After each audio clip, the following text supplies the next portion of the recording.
A paz do Senhor, seja bem-vindo a mais uma aula aqui do IBD em Foco. Eu me chamo Herberson e nessa aula eu vou ministrar a lição número 3, que tem como título A Sutileza da Imoralidade Sexual. Nós estamos estudando a revista CPAD do terceiro trimestre do ano 2022, a revista que fala dos ataques que a igreja está sofrendo. E agora nós vamos falar dos ataques na área sexual. Vamos tratar aqui de alguns temas muito importantes que nós temos que prestar atenção. Porque assim, o mundo jaz no maligno, o mundo vai de mal a pior. Não adianta nós tentarmos mudar o mundo, nós temos que transformar o mundo através da pregação do evangelho. Mas a igreja tem que manter a sua pureza para fazer a diferença e mostrar que é diferente.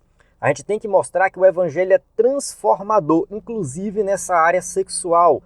E para isso, nós temos que tomar cuidado para que a igreja não venha se corromper dentro dessa área. Então a gente sabe que esse tema é um tema muito importante para os dias de hoje, porque assim a gente vê que cada vez mais o mundo está piorando nessa área das imoralidades. Muitas vezes a igreja está aceitando, acatando. Então a gente vê cada vez mais dentro da igreja acontecendo...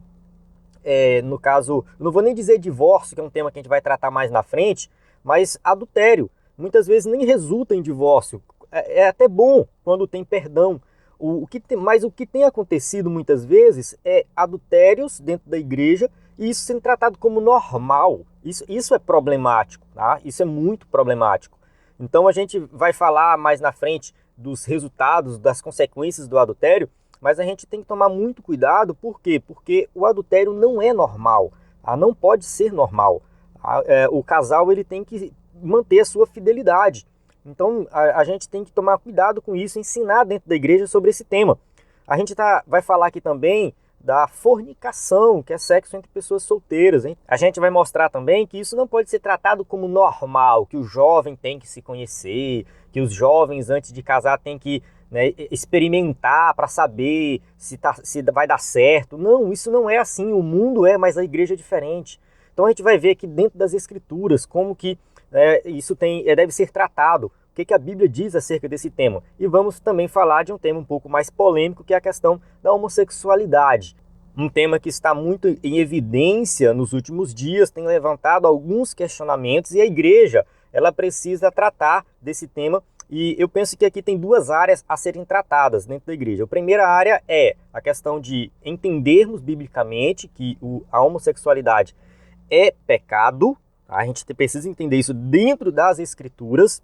Então muitas igrejas têm realizado algumas concessões nessa parte. Então a gente vai mostrar aqui dentro das escrituras que não é bem assim. A gente tem que continuar considerando a homossexualidade como algo que é contrário à natureza, então é pecado, mas por outro lado a gente tem que ter cuidado com a homofobia, porque nós não podemos também tratar os homossexuais como se fossem pessoas inferiores, como se fossem pecados piores.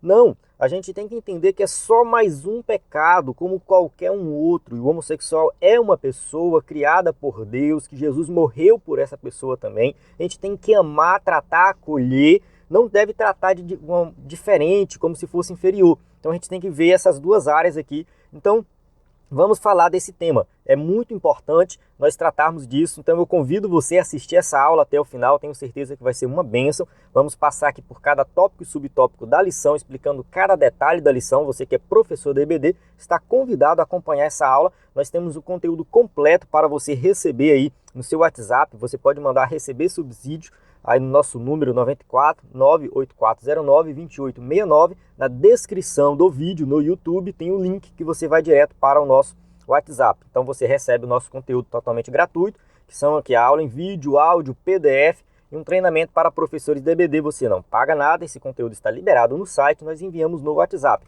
Nós temos um conteúdo pago, que é da assinatura, que são os slides em PowerPoint, mais sermões, curso básico, cursos diversos. Esse conteúdo você acessa no nosso site. Você pode tirar dúvidas também no nosso WhatsApp. Esse slide que eu estou usando aqui, você pode usar na sua igreja.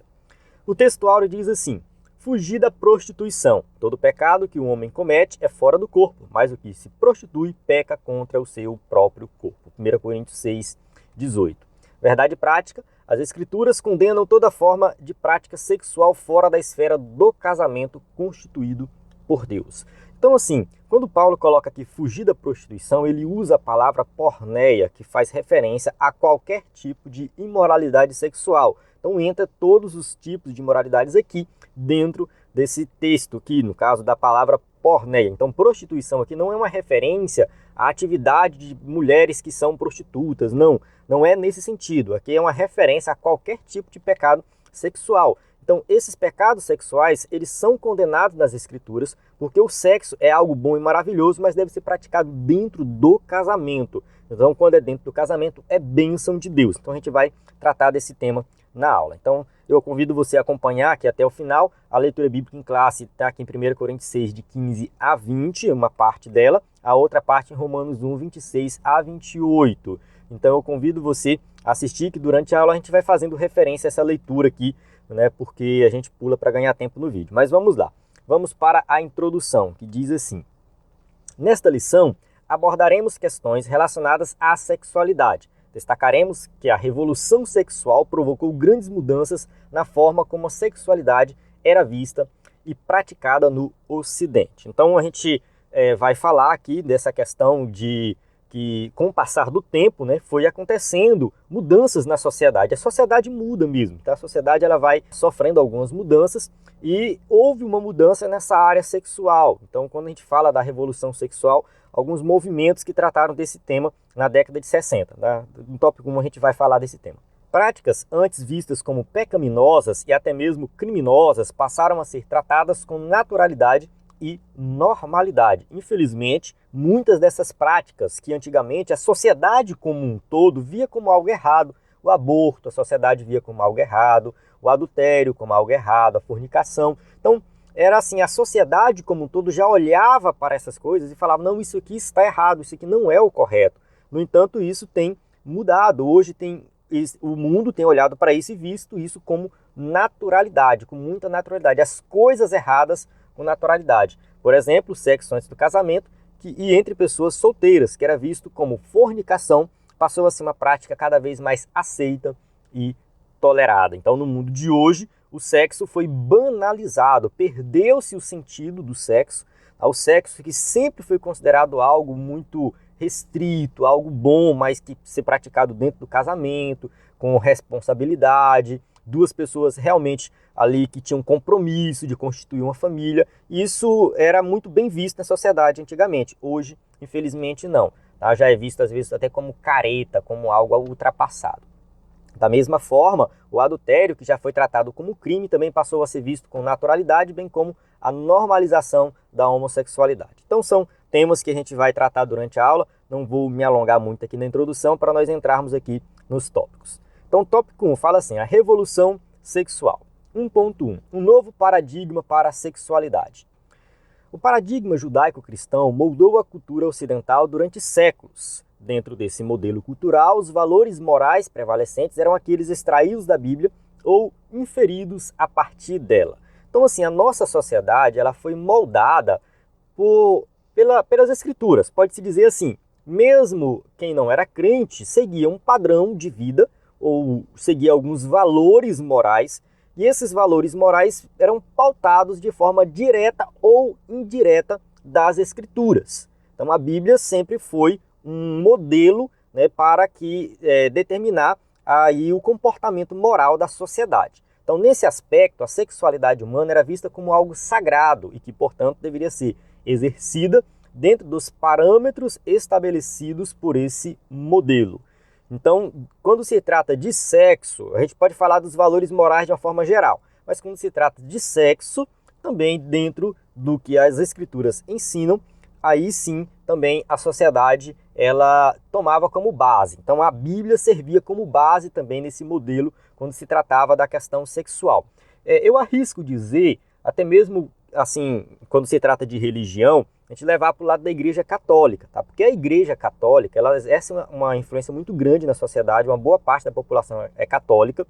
Então, a Igreja Católica influenciou muito nesse sentido também. Então, assim, não somente a Igreja Evangélica. Então, quando a gente está falando aqui da influência da Bíblia nas questões morais da sociedade, Então a gente leva por esse lado também da Igreja Católica como uma grande influência, muitas pessoas participando, que também, se a gente for levar ao pé da letra, a Igreja Católica ela é muito rígida nessa área, muito rígida quando se trata de fornicação, adultério, ela também tem essa rigidez, pelo menos em teoria, tá? Pelo menos em teoria, mas na prática também foi por muito tempo.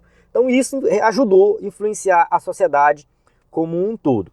Então dessa forma, as relações sexuais deveriam ser heterossexuais e monogâmicas, não sendo consideradas normais ou aceitas nenhuma outra forma de expressão sexual, de acordo com o que está registrado em Gênesis 1:27, e criou Deus o homem à sua imagem, e à imagem de Deus o criou, macho e fêmea os criou. Então a gente tem aqui que dentro do que as escrituras ensinam com relação a sexo, então era assim, um homem e uma mulher, heterossexual, monogâmico, ou seja, somente um homem e uma mulher, não tinha mais uma terceira, uma quarta, quinta pessoa. Então isso, qualquer coisa que fugisse desse padrão, já era considerado algo errado e mal visto na sociedade. Então havia, portanto, uma visão conservadora sobre a forma como a sexualidade deveria se expressar. Então quando a gente olha para esse tipo de comportamento na sociedade como um todo, mesmo entre os não cristãos, a gente observa que a sociedade ela conseguia se guiar melhor. Era muito mais organizado, era muito menos problemas, tá? Muito menos problemas. Então assim, essa questão da uma sexualidade, uma visão conservadora, sempre foi algo muito bom para a sociedade. Não tem como negar isso, tá? Não tem como negar. Mas, assim, vamos lá, né? Vamos nos aprofundar dentro desse tema. Como a gente está falando de um comportamento do mundo, não devemos esperar melhorias no mundo. O mundo sempre vai piorar. Então entra aqui no tópico 1.2, a quebra de um tabu. A partir dos anos 1960, o Ocidente passa por grandes mudanças sociais. Os movimentos de contestação, principalmente da moral cristã, ganham cada vez mais visibilidade. Ou seja, começou a surgir movimentos contestando a moral cristã, o comportamento cristão com relação à área sexual. Então, com a chegada da TV, a contracultura chega com muito mais força e de uma forma mais presente nos lares. O que seria essa contracultura, né? Seria o quê? Um pensamento que vai contrário à cultura da época, que a cultura vai tentar permanecer como algo conservador e a contracultura vem como algo revolucionário, progressista, algo que indica que a sociedade tem que mudar, ela tem que evoluir. De certa forma, tinha muitos problemas com a sociedade conservadora. Nós não vamos também pintar um quadro aqui e dizer que era tudo muito lindo, perfeito e maravilhoso. A gente tem que levantar alguns questionamentos, eu acho que vale muito a pena a gente levantar esses questionamentos, né, de, assim, quais seriam os problemas dessa sociedade conservadora e com um modelo moral pautado nas escrituras. Quais seriam os problemas? Tá? Um dos problemas, eu vou citar aqui, um dos problemas seria a questão de abuso sexual, que eram muitas vezes reprimidos. Tá? Então, quando acontecia algum abuso sexual, alguma mulher era abusada sexualmente, isso era tratado assim como culpa da mulher. A mulher errou, a mulher que estava sozinha na rua, então ela foi estuprada, foi culpa dela. Então esse modelo conservador contribuiu para isso. Não é que a Bíblia contribui para isso, não é que a Bíblia indica isso, eu estou falando do comportamento do mundo. O comportamento do mundo. Então uma sociedade conservadora, com valores inferidos a partir das escrituras, algo muito bom e maravilhoso. Só que o pecado está no mundo. Então devido ao pecado, esse modelo conservador muitas vezes foi usado para coisas ruins. Então, muitas vezes, abusos sexuais eram reprimidos e tidos como culpa da mulher diante de uma sociedade que leva muito para esse lado do patriarcado, ou seja, que o homem é superior, então ele pode fazer o que ele quiser com a mulher. Isso é antibíblico e é errado, mas o mundo usou isso. Então, isso foi um problema. Por isso que muitas vezes as mulheres se revoltavam, tá? Então, a questão da contracultura e dos movimentos, eles tiveram uma certa base também. Muitos casos de pedofilia que eram ocultos, que não, né, acontecia dentro da família ali, ninguém ficava sabendo. Então, essa questão de deixar o sexo como um tabu e ninguém falar de sexo, muitas vezes a criança fica reprimida e acontecia muitos casos e acontece até hoje, tá? Então a pedofilia não é algo de hoje, vem de muito tempo. Abusos sexuais com mulheres e crianças de forma geral também é algo de muito tempo, não é de hoje. Quando se trata também dos homossexuais, que a gente vai falar mais na frente, muitos foram reprimidos, foram maltratados, foram considerados como doentes, foram excluídos da sociedade. Então isso também foi problemático. Então o modelo de sociedade, esse modelo mais conservador, no caso, tendeu por esse lado que é errado, tá? Então qualquer tipo de repressão e opressão contra qualquer ser humano é pecado, é errado e é pecado. Então, se os homossexuais foram oprimidos e reprimidos pela sua opção sexual, e quem fez isso fez algo errado, contrário às Escrituras, porque não é isso que a Bíblia ensina. Então, assim, a gente tem que entender que muitas vezes, né, a questão de uma sociedade mais conservadora também foi problemática em algumas áreas. A gente não pode também pintar um quadro que tudo muito lindo e perfeito e maravilhoso. Não, o mundo jaz no maligno e sempre Satanás vai usar as coisas para piorar mais a vida das pessoas. Tá? Então, mesmo coisas boas. Mas vamos lá, vamos continuar aqui. Os historiadores observam, por exemplo, que a contracepção e a nudez em público e outras formas alternativas de sexualidade, bem como legalização do aborto, foram fenômenos que começaram a ganhar força nas sociedades ocidentais a partir dessa época, da década de 60. Dessa forma, a sexualidade, conforme defendida pelo cristianismo, passou a ser considerada um tabu a ser quebrado. Então a gente observa o quê? Que esses movimentos feministas, homossexuais e tudo mais, legalização do aborto, começou a questionar, no caso, esse ponto de vista cristão da sexualidade e começou realmente, não, vamos quebrar esse tabu. Então, a partir dos anos 80, cresce a indústria pornográfica e a relação sexual antes do casamento torna-se uma prática cada vez mais aceita. Então, as coisas vão piorando cada vez mais e a pornografia tem contribuído com isso, tá? Principalmente com o advento da internet. Então, sentindo a pressão social e cultural, muitos dentre os evangélicos passam a fazer concessões a essa nova moralidade. Então, diante de tudo isso que aconteceu, de todas essas mudanças, hoje a gente vê cristãos evangélicos falando, não, tá, é o seguinte, o jovem pode ter relação antes do casamento, não, o adultério, ele pode até contribuir para o casamento melhorar, né? Ah, não, a pornografia faz parte. Então começou a haver concessões, o que está totalmente errado, totalmente contrário às Escrituras. Nós, como filhos de Deus, como pessoas que agora somos transformados, somos uma nova criatura, nós temos que bater de frente com isso. Não vale a pena fazer concessões nessa área. A relação sexual entre pessoas solteiras, o relacionamento extraconjugal e a homossexualidade passam a ser vistos como mais naturalidade. Só que isso não tem que ser assim. A gente tem que ver que a Bíblia ensina diferente. Tópico 2. As principais distorções da sexualidade sadia. 2.1. A prática da fornicação. No contexto evangélico, o termo fornicação passou a ser entendido como a prática não aceita e reprovável do sexo antes do casamento realizado por pessoas solteiras. Então esse termo indica nesse sentido, tá? Fornicação é o sexo antes do casamento praticado por pessoas solteiras. Essa palavra vem do grego porneia, tá? Que dá origem à pornografia, pornô, e essa palavra é usada na Bíblia, principalmente pelo apóstolo Paulo, para se referir a qualquer tipo de ato sexual pecaminoso. Então, porneia, né, é usado mais nesse sentido, ou seja, pode ser, no caso, o sexo antes do casamento, por pessoas solteiras, mas pode ser também uma referência a qualquer tipo de ato sexual pecaminoso. Significa qualquer tipo de ato sexual considerado pecaminoso, incluindo adultério, prostituição, impureza e fornicação. Então, ela é usada nesse sentido.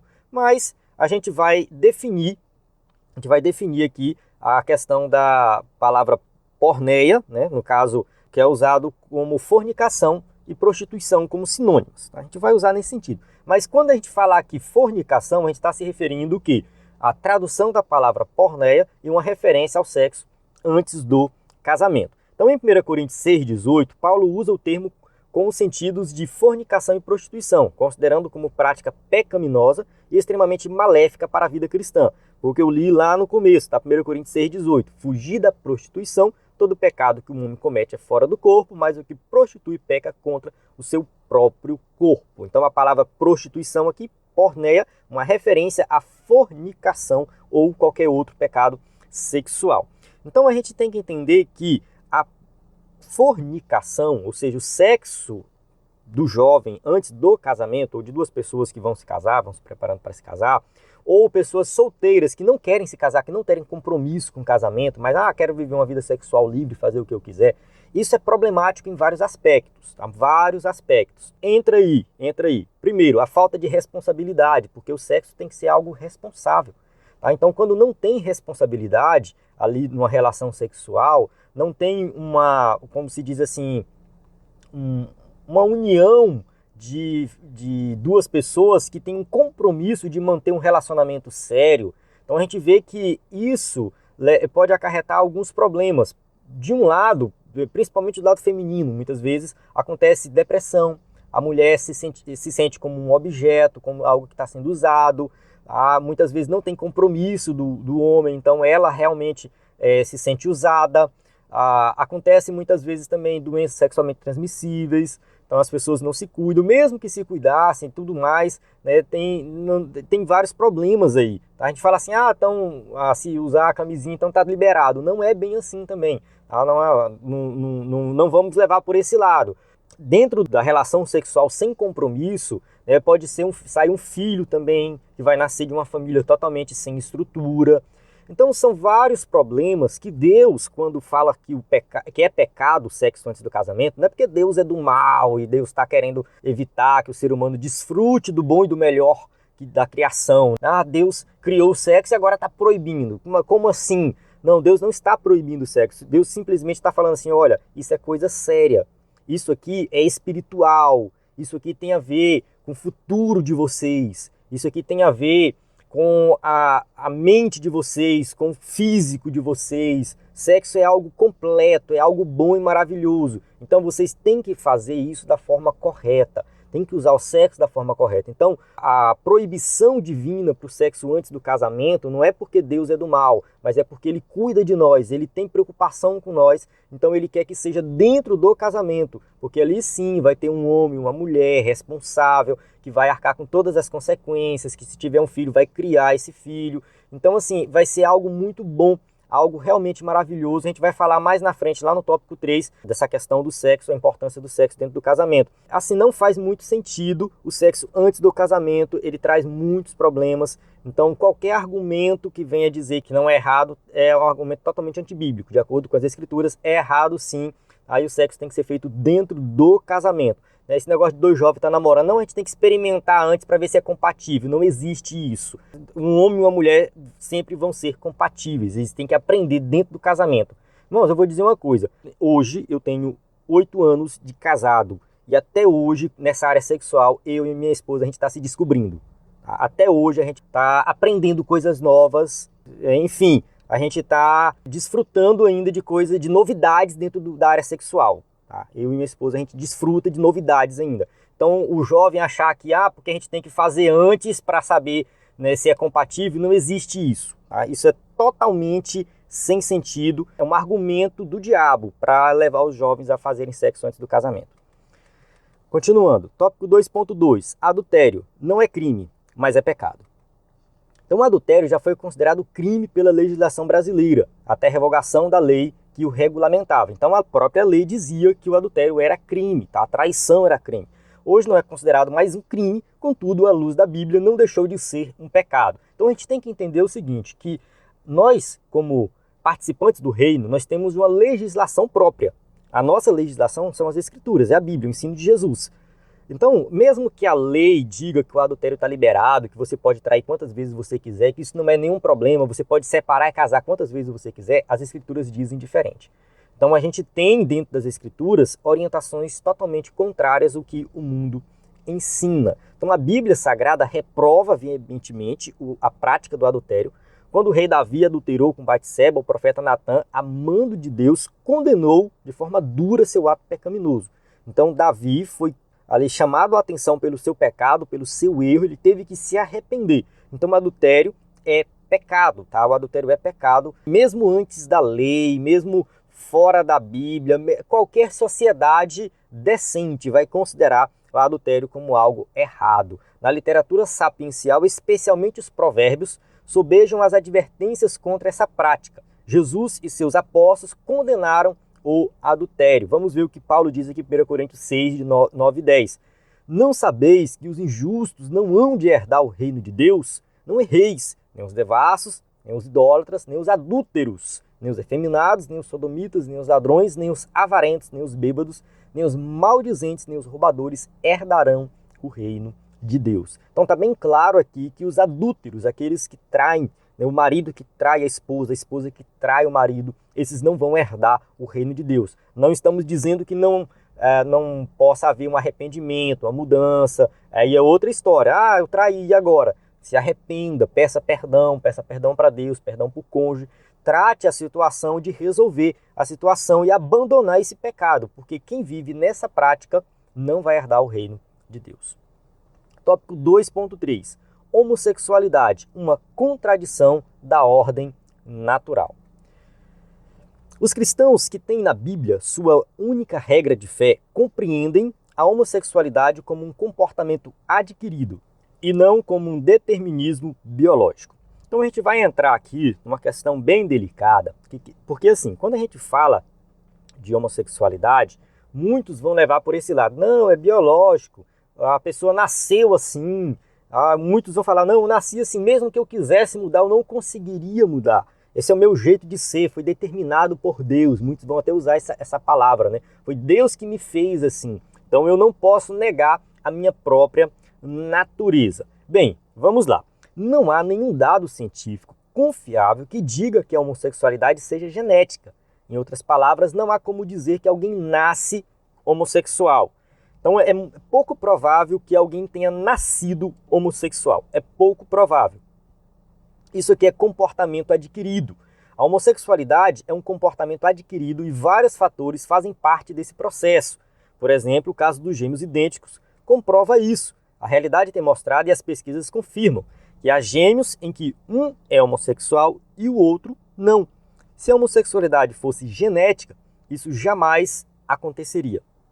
Então, assim, os gêmeos idênticos, eles vêm, né, do mesmo, no caso, o mesmo espermatozoide, o mesmo óvulo que se divide, né, homozigoto, e ali eles vão ter as mesmas características, cor dos olhos, cor da pele, enfim.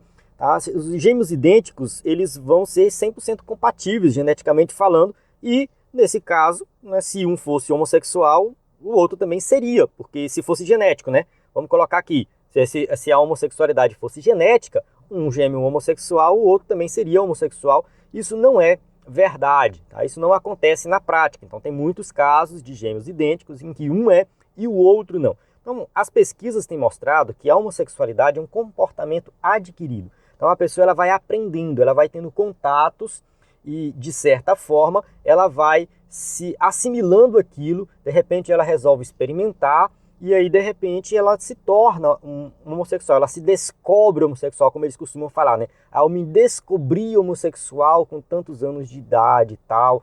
Então assim, tem muito, assim, a gente tem que olhar muito essa questão social, comportamental. Tem casos de abusos sexuais que a criança sofre, então isso contribui também. Então quando a gente vai analisar de fato, tratar como homossexual, sempre tem algo por trás. Eu conheço uma pessoa, uma menina, que ela se tornou lésbica e ela disse que foi através das coleguinhas, das amigas, conversando, e de repente ela começou a assistir filme pornô de lésbica, isso dentro de casa, a família crente, tá? Ela crente, o pai crente, a mãe crente, todo mundo crente, mas ela dentro de casa, trancada no quarto, assistindo filme pornô, começou a se interessar mais e de repente foi experimentar e gostou, e hoje ela, se você olhar para ela, não parece ela, parece ele, tem barba e tudo mais. Então assim, eu conheço mais de um caso nesse sentido, assim. Acontece que o comportamento homossexual foi adquirido através das relações sociais.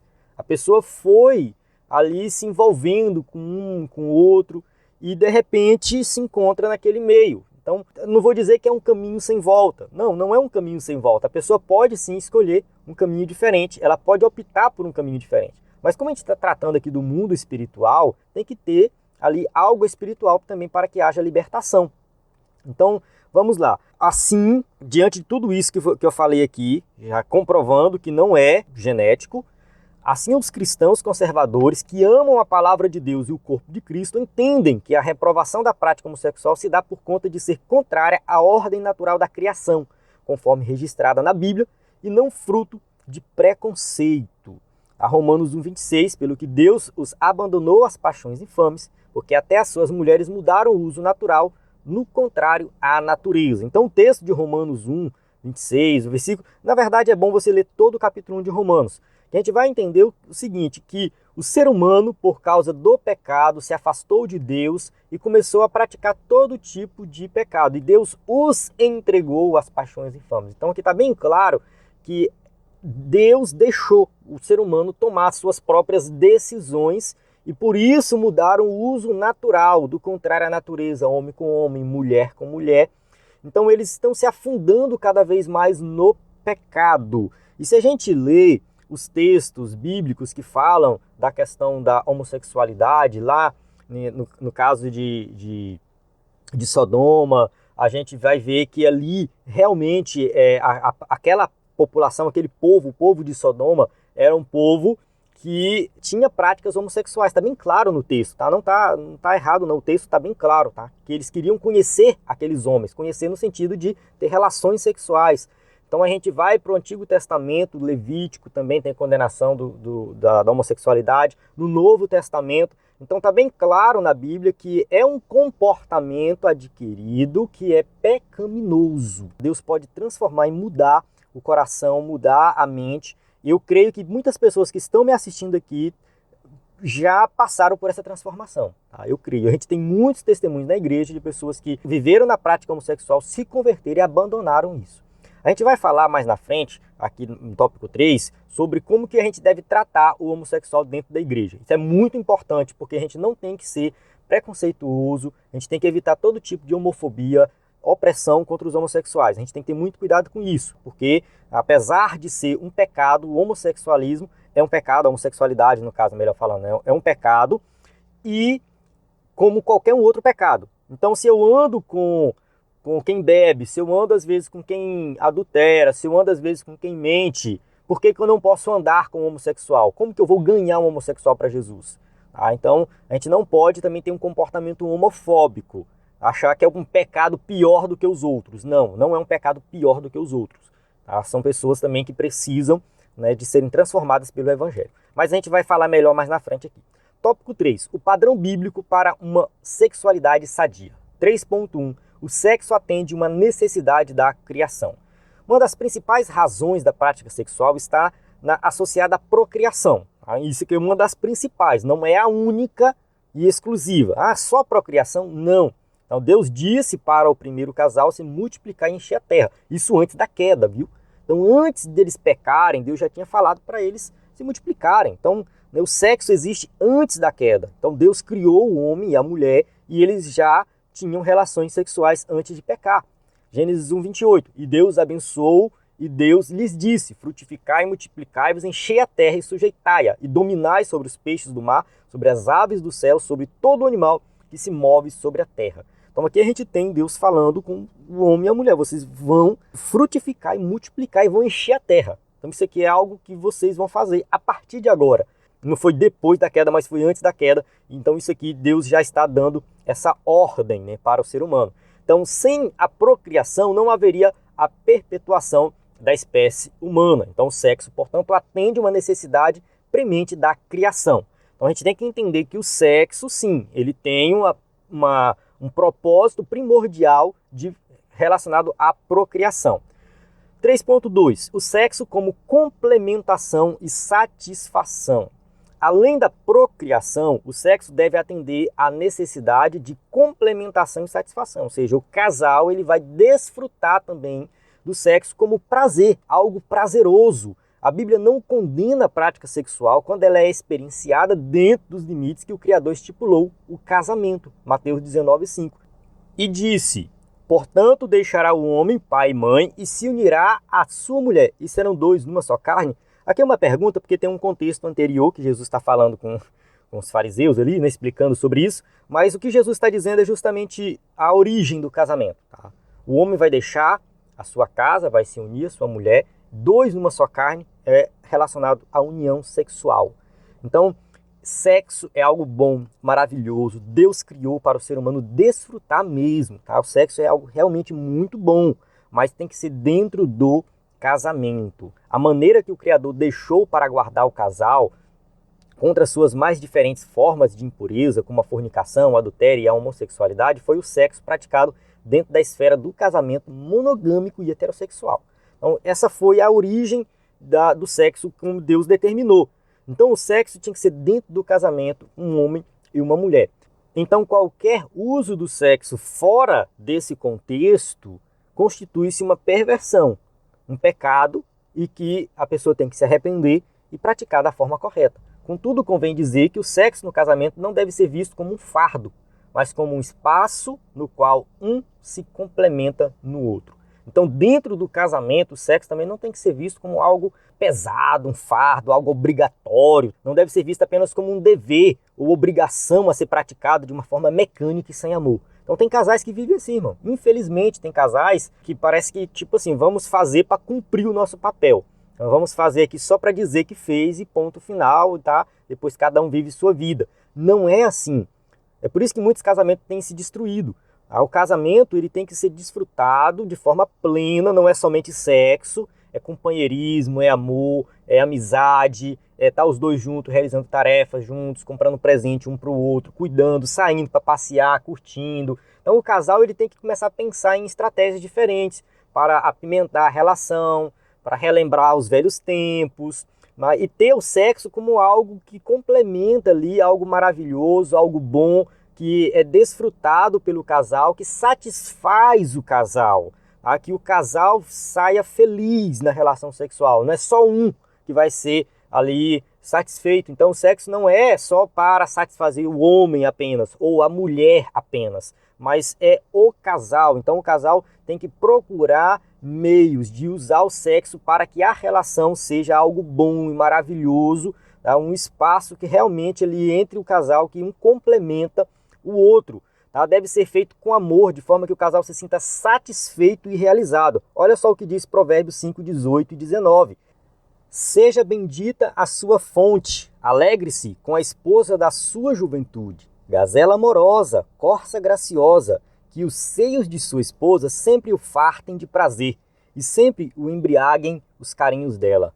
Provérbios 5, 18 e 19 aqui na NVI, né, ficou assim um pouco mais fácil de entender na NVI. Eu coloco a tradução a Almeida Revista Corrigida, mas aqui eu coloquei a NVI. Tá? Então tá bem claro aqui a orientação aqui em Provérbios, a orientação bíblica, que o casal ele tem que desfrutar do bom e do melhor, né? Alegre-se com a esposa da sua juventude. É claro que isso aqui é uma linguagem poética, tá? Ele não está falando que é só da juventude. Então que o casal possa se alegrar, que os seios de sua esposa sempre o fartem de prazer e sempre embriaguem os carinhos dela. Então o carinho não é só da parte do homem, o carinho da parte da mulher também. Então que os dois possam desfrutar do bom e do melhor do sexo dentro do casamento. Tópico 3.3, o pastoreio cristão e a prática homossexual. A gente vai entrar aqui nesse tópico 3.3 agora, que é um tema bem importante. Vamos voltar um pouco para o que a gente já falou da questão da homossexualidade e vamos reforçar aqui como deve ser o tratamento do homossexual, né, no contexto cristão. Mesmo reprovando o comportamento homossexual por ser incompatível com os valores cristãos, a igreja não deve, de forma alguma, deixar de enxergar a pessoa do homossexual como alguém que foi feito à imagem e semelhança de Deus e que, portanto, também por ele é amado. Então, quando a gente lê João 3,16, fala assim, porque Deus amou o mundo de tal maneira que deu o seu Filho unigênito, para que todo aquele que nele crê não pereça, mas tenha a vida eterna. Então, João 3,16 está bem claro que Jesus não amou só algumas pessoas, ele amou o mundo inteiro. Então, todo aquele que crê vai ter a vida eterna, mas o amor foi para todos. Então não faz sentido nós tratarmos o homossexual como alguém inferior, como alguém que peca mais do que os outros, como um pecado mais horrível, como um pecado que eu devo me afastar. Não faz o menor sentido isso.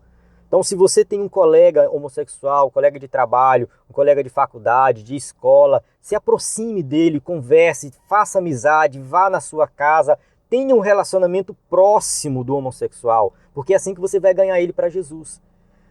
Só um teste, se você quiser testar, chega na sua classe da EBD e pergunta como que eles se converteram. Como que vocês se converteram? Você vai ver que mais da metade se converteu por causa de um amigo, de um parente, de alguém próximo que estava ali falando de Jesus, pregando, levou para a igreja.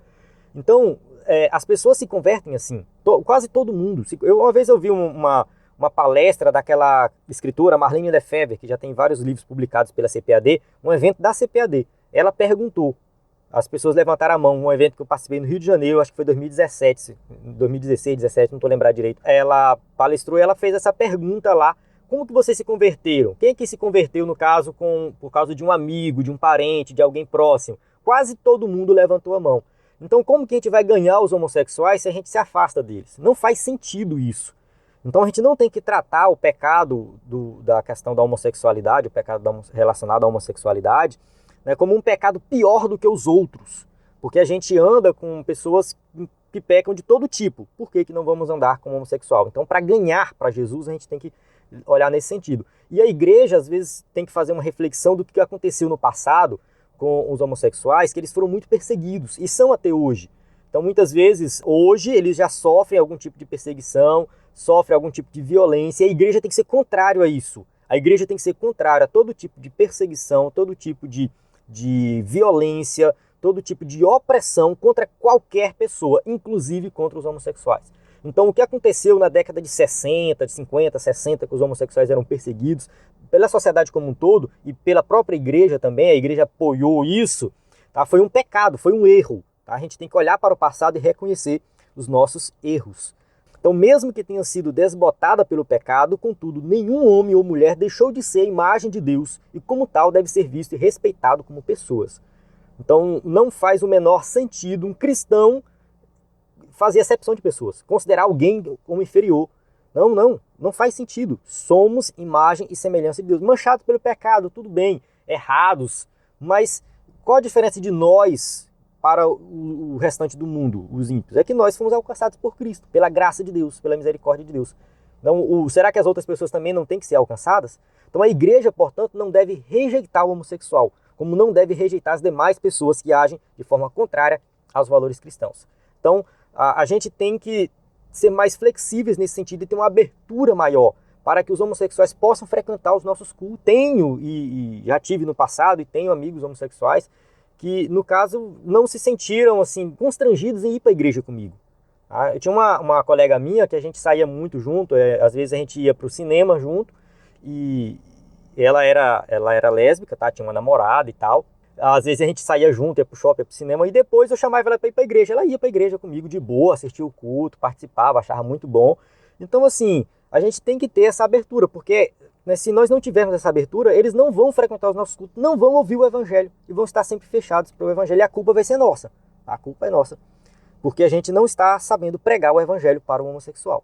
Todavia, por acreditar que a homossexualidade deve ser vista como comportamento adquirido e que, como prática, se afasta daquilo que preceitou a Bíblia sobre a correta expressão da sexualidade, ensina e ordena o abandono e a abstinência da prática por parte daqueles que se convertem à fé cristã. Ou seja, nós entendemos que a homossexualidade é comportamento adquirido, que o ato homossexual é contrário às Escrituras e quem se converte tem que abandonar. Tá? Quem se converte à fé cristã tem que abandonar esse pecado, tá? E viver uma vida diferente.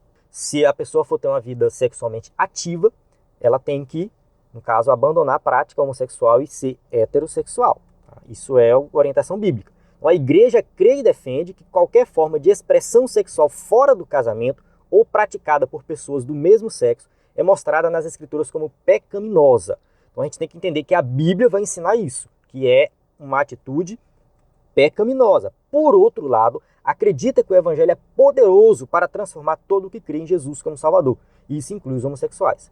Então, os homossexuais, sim, eles podem se converter, abandonar o pecado, porque o evangelho pode transformar vidas.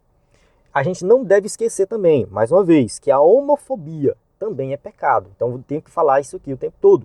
A gente não pode também achar que o homofóbico está certo, porque ele odeia o homossexual, trata mal o homossexual, então Deus está aprovando esse comportamento dele. Não.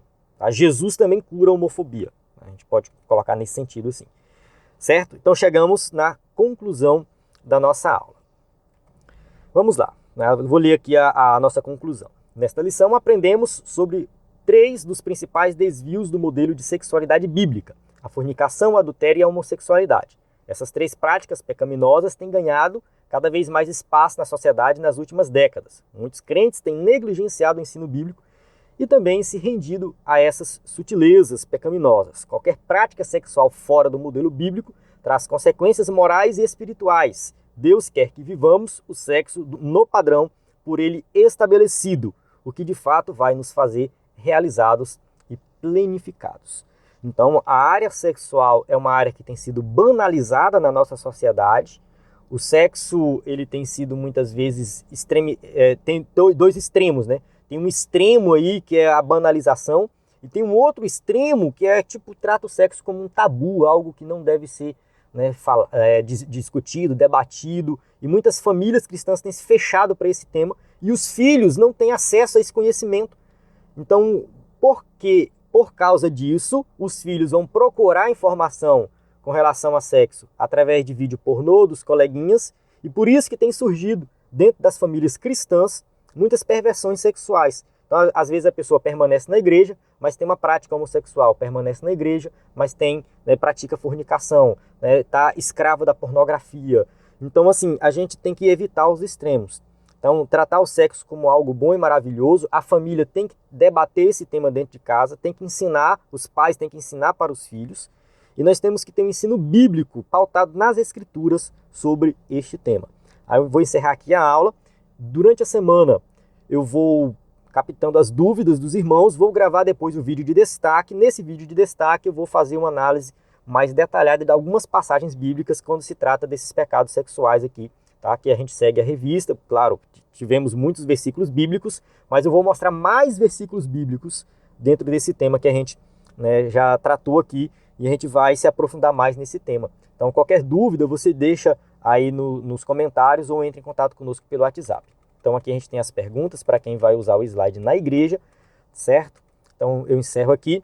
Então, não esquece de acessar ebedenfoco.com. Lá tem tudo que você precisa para ministrar uma aula de excelência. A paz do Senhor. Até a próxima aula.